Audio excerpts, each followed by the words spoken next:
We've been speaking all week about the counsel and promises of God's unmerited favor. And again, I get that out of Acts 20:32 in the Amplified, which says, "And now I commend you to God, placing you in his protective loving care. And I commend you to the word of his grace, the counsel and the promises of his unmerited favor. His grace is able to build you up and to give you the rightful inheritance amongst all those who are sanctified.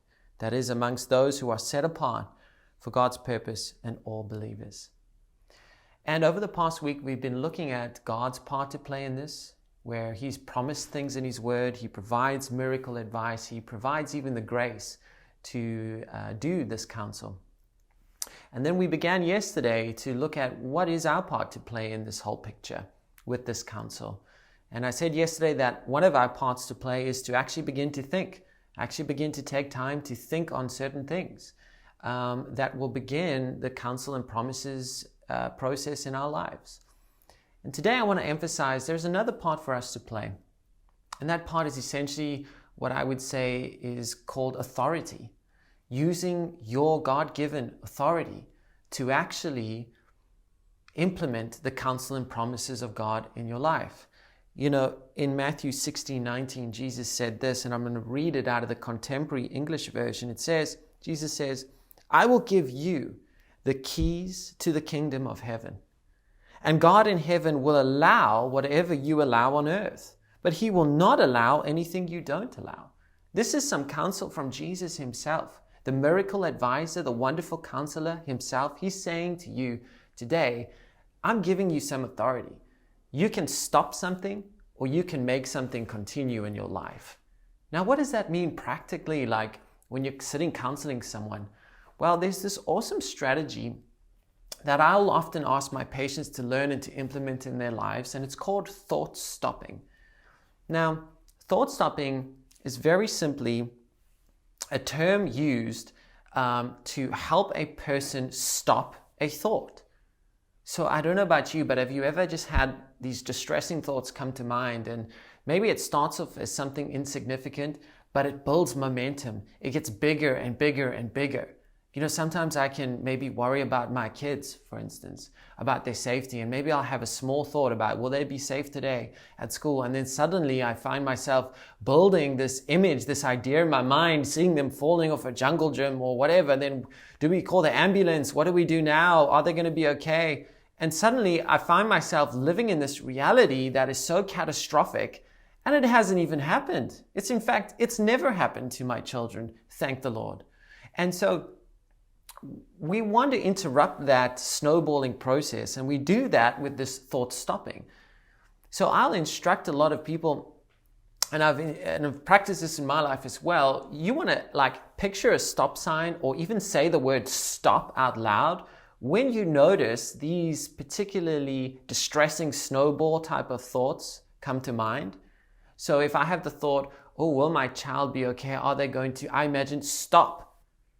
Now, I actually will, obviously, if I'm alone, I'm not saying do this in a restaurant, but I'm saying take the time to actually say to yourself, no, stop, we're not going there. Now, a lot of times, patients will look back at me and say, but Ty, isn't that suppression? Isn't that like denial or something? Like, aren't we kind of pushing something aside? Now, you must remember that term suppression, that term denial, we developed that term as psychologists, and we use it particularly when someone is denying a reality. So for example, if you have bills to pay at the end of the month, and every time the thought about paying a bill comes to mind, you're like, no, I'm not going to stop. I'm not going to think about paying my bills. Well, that's kind of suppression. That's denial. That's not really getting in touch with reality. But in my case, for example, with my children, maybe having an accident and something bad going wrong, that's not reality. That hasn't happened. So stopping that or suppressing that thought is actually intelligence.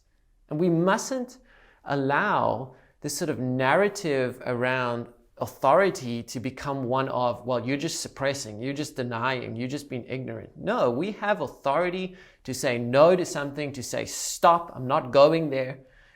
And to be honest, there are some thoughts and some ideas you don't want to go near. You don't need to go near. Now, the enemy will often come along and whisper in your ear, yeah, but if you keep stopping something, it's going to build up, it's going to build momentum, and you're just going to explode. Well, as Jesus says, like, if you begin to use your authority to bind something, to stop something, it will cease. It will not build up. We have to choose what we believe. If we're going to thought stop something, God's word says it will cease. It will not build up. We must remember that important piece of counsel. So this week, I want you to maybe take some time to just jot down 3 maybe distressing thoughts that haven't happened yet, that are very catastrophic maybe in your mind. Jot those 3 thoughts down. And if they pop up in your mind as you go on with your day, thought stop them. Picture a stop sign. Say stop. And you can even use the name of Jesus in that regard. Stop in Jesus' name. I refuse to go there in Jesus' name. That is our God-given authority. So I hope that this has helped you this week with the counsel and promises of grace. Practice the counsel. Believe the counsel. It is miracle advice and it can change your life. And always remember, you're highly favored and you're deeply loved.